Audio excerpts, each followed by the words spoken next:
বছরের মধ্যে দেখিয়ে দিবে হিন্দু সুরক্ষা সমিতি। দেশটা তোমার বাবার একার নয়, আমাদেরও অধিকার রয়েছে।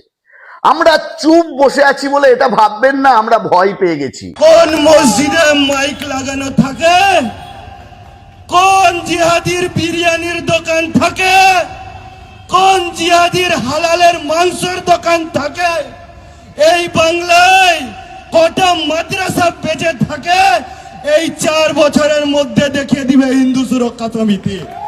আর সহ্য করব না, সবুজ পতাকা দেখলেই সাটা ভাঙা মার দিব। পশ্চিমবঙ্গের বিজেপির মন্ত্রী, নেতা, গদি মিডিয়া এবং অন্ধভক্তদের কাছে জোর জোরে একটা আওয়াজ ভেসে আসছে, পশ্চিমবঙ্গে নাকি আইনের শাসন চলছে। আমি জানতাম না আইনের শাসন কেমন হয়, তবে কালকে একটা ভিডিও দেখে বুঝতে পারলাম যে এক অবাঞ্ছিত মাদ্রাসার হিন্দু জেহাদি হিন্দু সুরক্ষা দলের পক্ষ থেকে ভাষণ দিচ্ছেন যে পশ্চিমবাংলা থেকে নাকি 4 বছরের মধ্যে মাদ্রাসা, মসজিদ, হারা পতাকা সব গায়েব করে দেবে।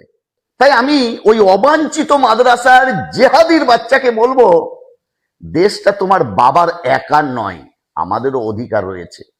আমরা চুপ বসে আছি বলে এটা ভাববেন না আমরা ভয় পেয়ে গেছি।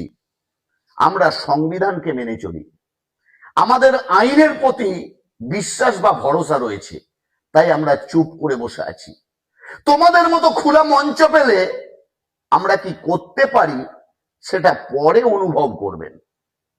আরেকটা কথা বলি, সবাই বলছিলেন না পশ্চিম বাংলার প্রশাসন নাকি জেগে উঠেছে, কিন্তু আমি তো দেখলাম পশ্চিমবঙ্গের প্রশাসন আগে তৃণমূলের হয়ে কাজ করত, এখন বিজেপির হয়ে কাজ করছে। তাদের মধ্যে প্রশাসনিক যে নিরপেক্ষভাবে কাজ এখনো পর্যন্ত একটাও আমার চোখে পড়েনি।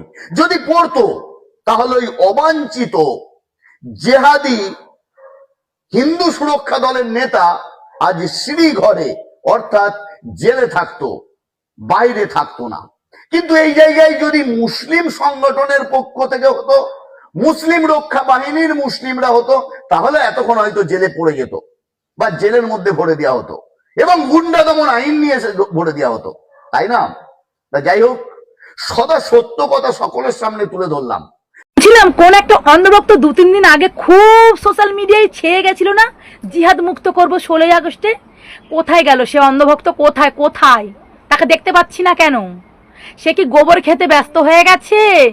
গোবর খেতে তাকে দেখতে পাচ্ছি না কেন? আমি তো নম্বর জ্বালিয়ে খুঁজছি সারাদিন, সোশ্যাল মিডিয়ায় দেখবো দেখবো দেখবো, তাকে দেখতেই পাচ্ছি না। শুধু মুখে আছে ফোটানি, মুখে ফোটানি দিলে হবে? কাজে করে দেখাও, জিহাদ মুক্ত করবে দেখাও, জিহাদ মুক্ত করে দেখাও, ঠিক আছে? তো কি বলবো, তো গাইস আবার একটা নতুন খবর নিয়ে এসেছি তোমাদের জন্য। ককরোচ পার্টির যারা মেন লিডার তারা কিন্তু তাদের কাজ শুরু করে দিয়েছে। একটা স্কুলে দেখলাম ঢুকেছে, সেখানের পানিটা, স্কুলে যে খাবার পানিটা এত বিচ্ছিরি, এত লাল না, তোমাদেরকে কি বলবো, ঠিক আছে? সেটা ম্যাডামদের বলছে আপনারা খেয়ে দেখান, ঠিক আছে? ম্যাডামরা চুপ করে দাঁড়িয়ে আছে। ভেবেছো কাজ স্টার্ট করে দিয়েছে, এটাই তো হলো দেশভক্তি, এদেরকে বলে দেশভক্তি। দেশের উন্নয়নের চিন্তা করছে। আর কিছু কিছু গোবর খাওয়া অন্ধভক্ত বসে আছে সোশ্যাল মিডিয়ায় জিহাদি জিহাদি বলে টাকা কামানোর জন্য, ঠিক আছে? তো আরেক অন্ধভক্তকেও দেখলাম কিছুক্ষণ আগে, মোদিজি, এখন মোদিজির একটা ভিডিও ট্রেন্ডে চলছে, ভাইরাল চলছে। সেটা হলো মোদিজি 15 আগস্টে মোদিজি লালকেল্লায় বক্তব্য দিয়েছে। সেখানে মোদিজি পতাকাটা উল্টো নিয়েছে। প্রথম ছিল গ্রিন, তারপরে ছিল সাদা, তারপরে ছিল অরেঞ্জ, গেরুয়া, ঠিক আছে? তো আমাদের দেশের পতাকা কিন্তু প্রথম আছে গেরুয়া, তারপর আছে সাদা, তারপর আছে গ্রিন। এইভাবে আমাদের দেশের পতাকা উঠেছিল, উদ্বোধন হয়েছিল, মানে আবিষ্কার হয়েছিল যাকে বলা হয়। তো এখন নতুন নতুন সরকারের নতুন নতুন নিয়ম, আর নতুন নতুন নিয়মগুলো এই কিছু কিছু অন্ধভক্ত আছে তারা আমাদেরকে বলছে তোমাদের সাধারণ জ্ঞান নেই, তোমাদের সাধারণ নলেজ নেই, তাই তোমরা বুঝতে পারোনি। মোদিজিকে নিয়ে সবাই টোল করছো, তোমরা টোল করছো, আগে জেনেছো, আগে জানো। মোদিজি যদি পতাকাটা নিয়ে এইভাবে এইভাবে ঘুরিয়ে দিত তাহলে পতাকাটা উল্টো হয়ে যেত, মানে গ্রিন কালারটা নাকি দিলে উল্টো হয়ে যেত, উল্টো হয়ে, মোদিজি ওটা চায় না, পতাকার অপমান মোদিজি করতে চায় না। তাই মোদিজি প্রথম দিয়েছে মানে গ্রিন, তারপরে দিয়েছে সাদা, তারপরে দিয়েছে অরেঞ্জ। তাহলে তোকে বলি রে অন্ধভক্ত, গোবর খাওয়া অন্ধভক্ত, তোকে বলি তাহলে তো এক কাজ করতে পারিস, তোরা তোদের মতন পতাকাটাকে নিয়ে তো মানে উল্টো ধরেই বলতে পারিস এইভাবেই আমাদের দেশ স্বাধীন হয়েছিল। মানছিস না কেন? এইভাবেই মেনে যা তাহলে তোরা। আমাদের তো ওইভাবে হয়নি, আমাদের পতাকা তো ওইভাবে না, আমাদের পতাকা প্রথম গেরুয়া, তারপর হচ্ছে সাদা, তারপর হচ্ছে গ্রিন। এইটা আমরা মানবো, এটা আমাদের দেশের পতাকা, এটা আমরা মানবো। তো তোদের মতো অন্ধভক্তরা আমাদেরকে চুতিয়া বানাতে এসছিস, মানে আমরা বোকা। মোদিজি প্রথম নেবে গ্রিন, তারপর নেবে সাদা, তারপর নেবে গেরুয়া। মোদিজি যা করবে মোদিজির জন্য ছাড় আছে। আর আম পাবলিক যদি এটা করে থাকতো তাহলে এতক্ষণ তো আম পাবলিকের নামে আতঙ্কবাদীদের ছড়িয়ে দিতিস, ঠিক আছে? আতঙ্কবাদী ছড়িয়ে দিতিস তো, যে আম পাবলিক যদি ভুল করে ফেলতো। বাহ অন্ধভক্তরা। এই বাংলায় কটা মাদ্রাসা বেঁচে থাকে এই 4 বছরের মধ্যে দেখিয়ে দিবে হিন্দু সুরক্ষা সমিতি। আরে তোর কথা কি ছিল নেই? আগামী 16ই আগস্ট জিহাদি মুক্ত বাংলা, ওখানে যে আবার কি বক্তব্য ঝাড়ছিস? আর তুই যে বক্তব্য ঝেড়েছিস সেই বক্তব্যের কারণেই হুমায়ুন কবির সাহেবকে তৈয়ার করা হয়েছিল, 3টে থানাতে ডাক করেছিল। তুই আবার ঘুরিয়ে সেই বক্তব্য দিচ্ছিস? তোর যদি দম থাকে, তোর জায়গা, কবিঘা জায়গা আছে রে ফকির ফাকরা ভিখারি কোথাকার? তোর জায়গা আছে, জমি আছে? তা তোর জমি জায়গা ওই মুসলমানরা নিয়ে নিয়েছে। আর কি বলছিস আমাদের দেশে কাবে পড়বে? তোর বাবার দেশ, তোর বাবা তোর মাকে দিয়ে তৈরি করেছে। আমি মাননীয় মুখ্যমন্ত্রীকে বলবো, আপনি রাজনীতি করছেন ঠিক আছে, কিন্তু রাজনীতি করতে যে এই যে একটা উঠে পড়েছে, আমার তো মনে হচ্ছে মাতাল মদ খেয়ে বক্তব্য দিচ্ছে। একে আপনি তাড়াতাড়ি গ্রেপ্তার করুন, আর যদি গ্রেপ্তার না করেন তাহলে এইটাই আমরা বুঝবো যে আপনি একটা কমিউনিটিকে টার্গেট করছেন। হুমায়ুন কবির যদি গ্রেপ্তার হয় একই বক্তব্য এই দেশে, একেও আপনি এই বক্তব্যতে আপনি একে অ্যারেস্ট করবেন, আমরা আশায় আছি। এই বোকাচোদাকে তাড়াতাড়ি গ্রেপ্তার করুন। অন ক্যামেরায় কথা দিচ্ছি, জীবনে মুসলিমদের সাপোর্টে ভিডিও বানাবো না। যতটা পারবো আমি মুসলিমদের বিরুদ্ধে ভিডিও বানাবো, মুসলিমদের একটু আমি সাপোর্ট করবো না, কথা দিয়ে গেলাম। হ্যাঁ, আমাকে যারা এরকম কমেন্ট করেছো উল্টাপাল্টা, হিন্দু মুসলিমদের বিভেদ লাগানোর সৃষ্টি করছো, তাদেরকে বলছি তাদের দুটো কাজ যদি করতে পারো, আমি সোশ্যাল মিডিয়া থেকে বিদায় নিয়ে নেবো, চলে যাবো, সোশ্যাল মিডিয়া করবো না। সেটা হচ্ছে 1 নম্বর, তোমাকে এতটা সিসিতে ব্লাড দিবো, সেই ব্লাডটা চিহ্নিত করতে হবে সেটা মুসলিমের গায়ে না হিন্দুর গায়ে।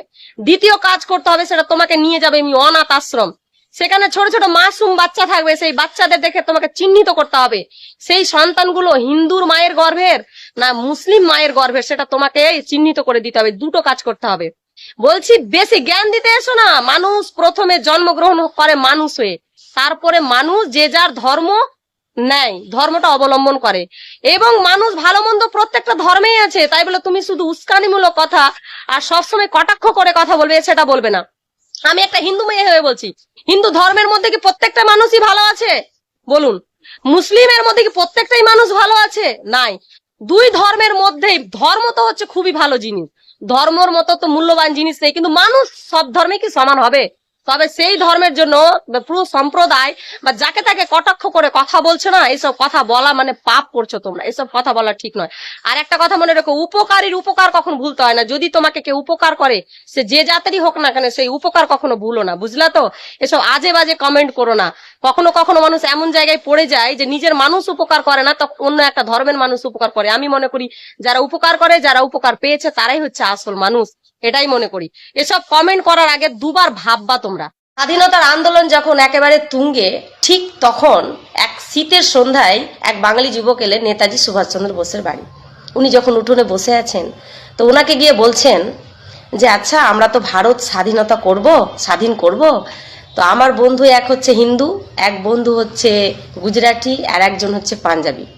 ইতস্তত বোধ ভাবে বললো, আর এক বন্ধু হচ্ছে মুসলিম। আমরা কি সবাই মিলেমিশে থাকতে পারবো? সবাই কি কাঁধে কাঁধ মিলিয়ে ভারতটাকে মানে স্বাধীন করতে পারবো? তখন বলল যে তোমার একটা জিনিস দেখায়। তখন এক মুঠো ধুলো নিল, মাটি নিয়ে বললো যে আচ্ছা বলো তো এই মাটির কি কোনো ধর্ম আছে? বলছে না। কোনো জাত আছে? বলছে না। মাটি কি জানে? মাটি শুধু আপন করে নিতে জানে। যে মাটিটাকে যত্ন করে আগলে রাখে তাকে মাটিটা আপন করে নেয়।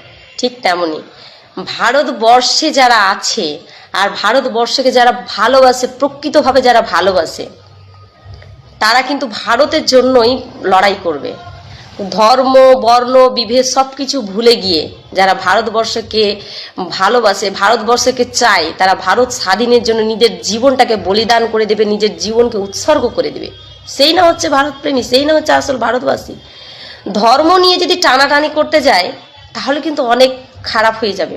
কিন্তু আমরা যদি সবাই সব ধর্ম, বর্ণ, বিভেদ সবকিছু ভুলে গিয়ে আমরা যদি কাঁধে কাঁধ মিলিয়ে আমরা যদি দেশটা স্বাধীন করি তাহলে কিন্তু আমরা জিতে যাব।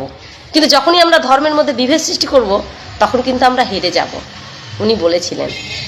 তাই বলছি, যিনি প্রকৃত ভারতবাসী, ভারতকে ভালোবাসেন, তিনি ধর্ম, বিভেদ, বর্ণ এসব কিছুই দেখে না। শুধু তার লক্ষ্য একটাই থাকে, দেশকে ভালোবাসে। দেশই হচ্ছে তার পরম সেবা, দেশ সেবাই হচ্ছে পরম সেবা। তাই একটাই কথা বলবো, জাতি ধর্ম সবকিছু ভুলে গিয়ে আগে দেশকে ভালোবাসুন, দেশের জন্য নিজের জীবন উৎসর্গ করে দিন। আমাদের নেতাজি সুভাষচন্দ্র বোস তাই আমাদের বলে গেছেন, আর ওনার পথ দেখেই কিন্তু আমরা সবাই চলার চেষ্টা করছি। তাই এখনো বলবো, তখনও বলবো, ধর্ম বিভেদ সবকিছু ভুলে গিয়ে আগে দেশকে ভালোবাসেন। দেশ সেবাই হচ্ছে কিন্তু আমাদের পরম সেবা। আমাদের ভারত যেমন নিজের মাকে যেমন সেবা করা একটা দায়িত্ব কর্তব্য, ঠিক তেমনি দেশকে ভালোবাসা হচ্ছে একটা দায়িত্ব কর্তব্যের মধ্যে। তাই সবকিছু ভুলে গিয়ে দেশকে ভালোবাসুন। জয় হিন্দ, জয় ভারত মাতা কি জয়, বন্দে মাতরম।